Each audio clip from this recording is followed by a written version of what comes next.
Chapter 12, Lifespan Development, Socioemotional Development in Adolescence. The self-identity and religious spiritual development. The self-identity and religious spiritual development. Self-esteem. Self-esteem of girls decline more during adolescence. Self-esteem reflect perception that do not always match reality. For example, one perception of one's own intelligence or attractiveness. Number 3. High self-esteem may refer to accurate, justify perception of self. Number 4. Narcissism. Narcissism, self-centered and self-concerned approach towards others. Narcissism, self-centered and self-concerned approach toward others. Identity. Self-portrait composed of many pieces. Number 1, vocational career. Number 2, political and religious identity. Number 3, relationship, achievement, and intellectual identity. Number 4, sexual identity. Number 5, cultural ethnic identity. Interests. Next is personality, and last is physical identity. Erikson view. Identity versus identity confusion. Erikson view. Identity versus identity confusion. Number 1. Psychosocial moratorium. Psychosocial moratorium means refer to the time span set aside for considering this identity-related issue without the pressure of adult rules and responsibility. Psychosocial moratorium to refer to the time span set aside for considering this identity-related issue without the pressure of adult rules and responsibilities.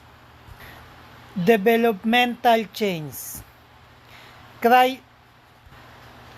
Crisis period of identity development during which the adolescent is exploring alternatives. Crisis period of identity development during which adolescent is exploring alternatives. Commitment, personal investment in identity. Marshal for status of identity. Marshals for status of identity. Number 1 is identity diffusion. Next is identity foreclosure. Next is identity moratorium. Next is identity of achievement. Erikson view. Identity versus identity confusion. Erikson view, identity versus identity confusion. Number 1, psychosocial moratorium. Number 2, adolescent experiment with different role and personalities. Number 3, adolescent who cope with completing identity emerge with new sense of self. Number 4, adolescent who do not successfully resolve the identity crisis suffer identity confusion. Emerging adulthood and beyond. Keychain identity are more likely to take place in emerging adulthood than in adolescence. Identity does not remain stable through life. Number 1, developing positive identity involved mama. Number 2, repeated cycle of moratorium to achievement. Cultural and ethnic identity. Cultural and ethnic identity, enduring aspect of the self that includes, number 1, sense of membership in an ethnic group. Sense of membership in ethnic group. Number 2, attitude and feelings related to that membership. Attitudes and feelings related that membership. Many adolescents develop bicultural identity. Many adolescents develop a bicultural identity with their ethnic group and majority culture. Pride in ethnic identity group and strong ethnic identity and connection has positive outcomes. Number 1, link to lower rates of substance use in adolescent. Number 2, serve a protective function and reducing risk for psychiatric problem. Number 3, is influenced by positive and diverse friendship. Religious and spiritual development. Number 1, religion and identity development. Number 2, cognitive development and religion adolescent. Number 3, increase in abstract thinking lets adolescent consider various ideas about religious and spiritual concept. The positive role of religion in adolescent lives are research indicate that spirituality and religiosity were positive related to well-being, self-esteem, and conscience,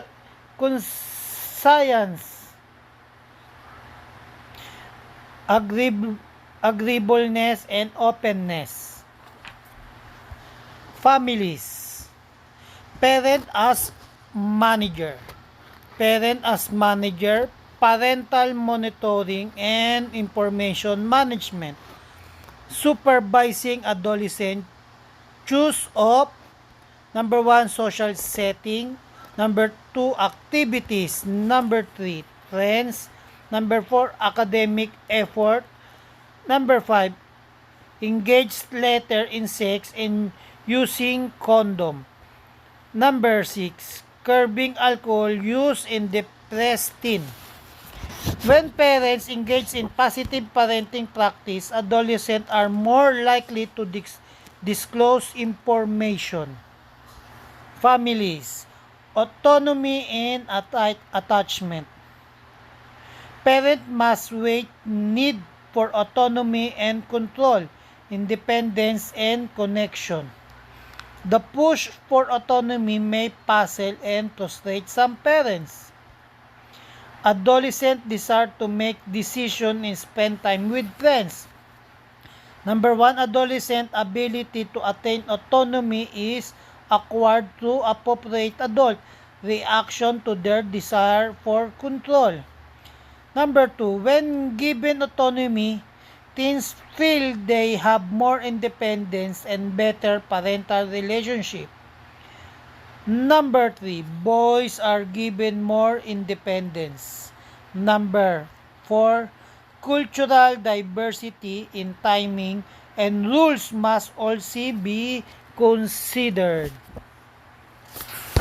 Rule of attachment. Securely attached adolescents are less likely to have emotional difficulties and engage in problem behavior, juvenile delinquency, and drug abuse. Balancing freedom and control. Parenting style, culture, and secure attachment. Number 1, authoritative Chinese parenting positively predicted parent-adolescent attachment. Number 2, associate with higher level of adolescent self-esteem and positive attachment to peer. Maternal sensitivity throughout childhood lead to secure attachment in adolescent and emerging adulthood. Parent-adolescent conflict.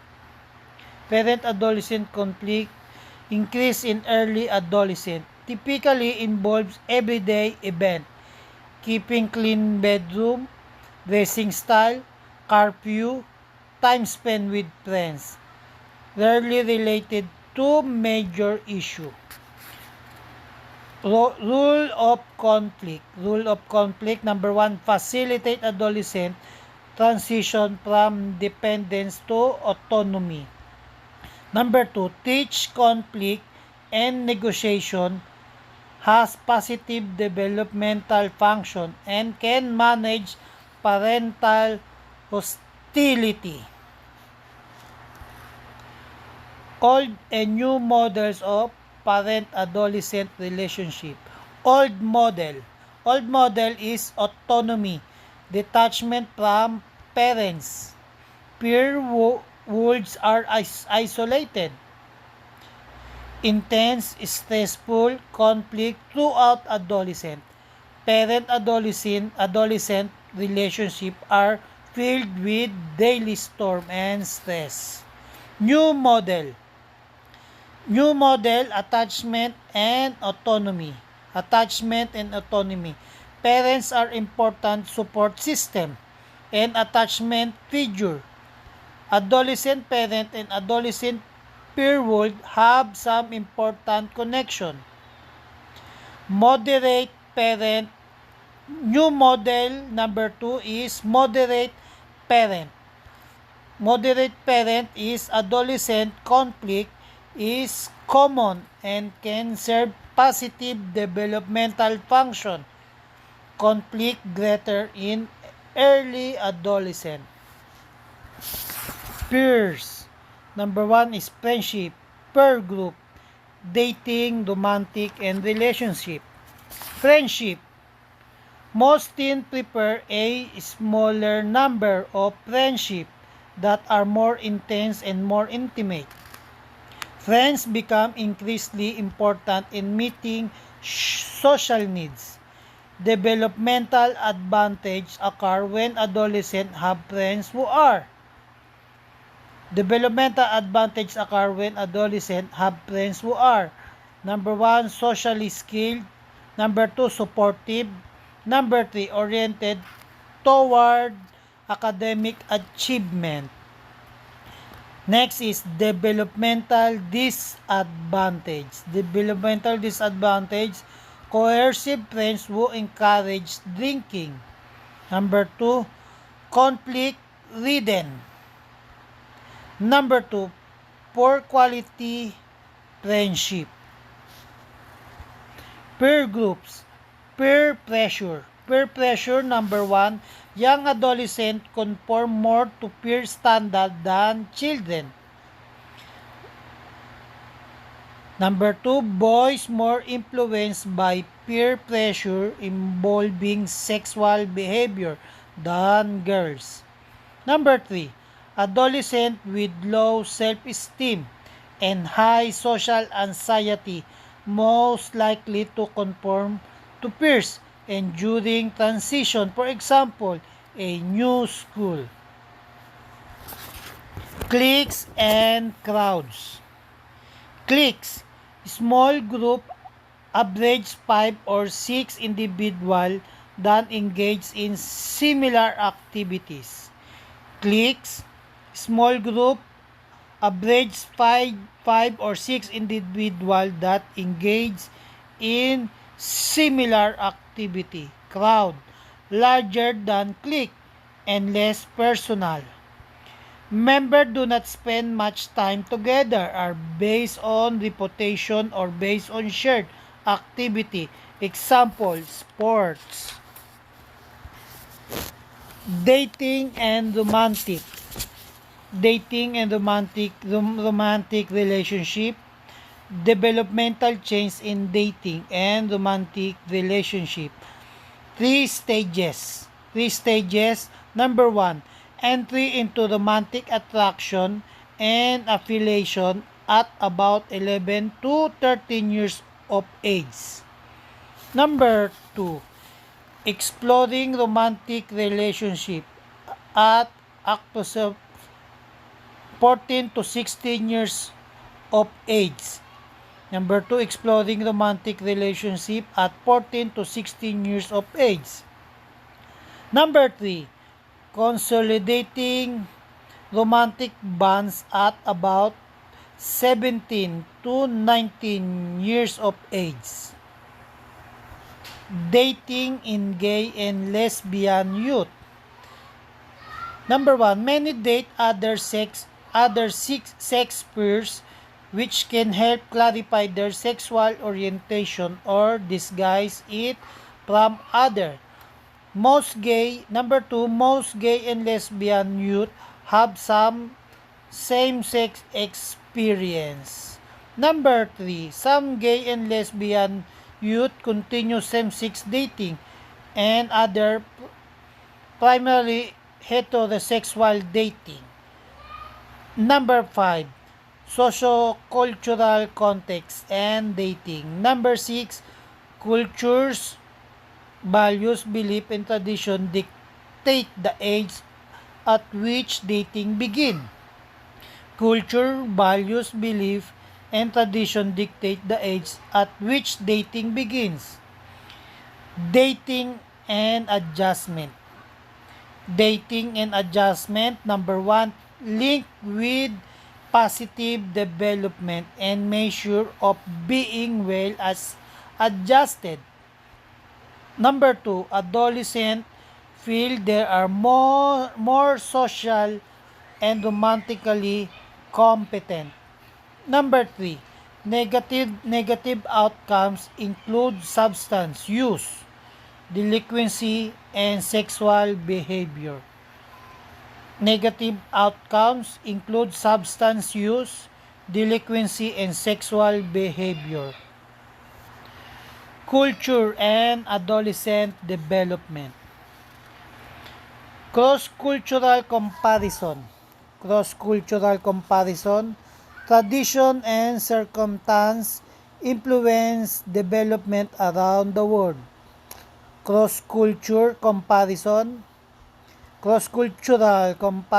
tradition and circumstances influence development around the world. Number 1, health, exposure to disease, drug, lacks, and healthcare. Number 2, gender, boys tend to receive more education. Number 3, family, close-knit versus parent needing to work far away. Peers, surrogate family versus restricted, especially for girls. Number 5, time allocated to different activities, structured versus unstructured time. Rites of passage. Rites of passage means ceremony or ritual that mark an individual transition from one status to another. Rites of passage. Rites of passage, ceremony or ritual that mark an individual transition from one status to another. Immigration. Immigrant experience multiple stressors including language, separation from support system, and culture, depression, low self-esteem, and discrimination. Immigrant experience multiple stressors including language, separation from support system, and culture, depression, low self-esteem, and discrimination. Ethnicity and socioeconomic status can interact to exaggerate influence of ethnicity, that is, ethnic, not sex.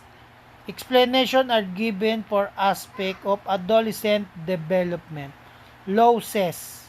Minority adolescent experience. Number 2, prejudice, discrimination, and bias. Number 2, stressful effect of poverty. Middle income minority adolescent experience. Middle income minority adolescent experience. Prejudice, discrimination, and bias. The media and media use. The media and media use. Number 1, email, instant messaging, social networking site, chat rooms, video sharing, and photo sharing. Number 2, multiplayer, online, computer, games, and virtual worlds.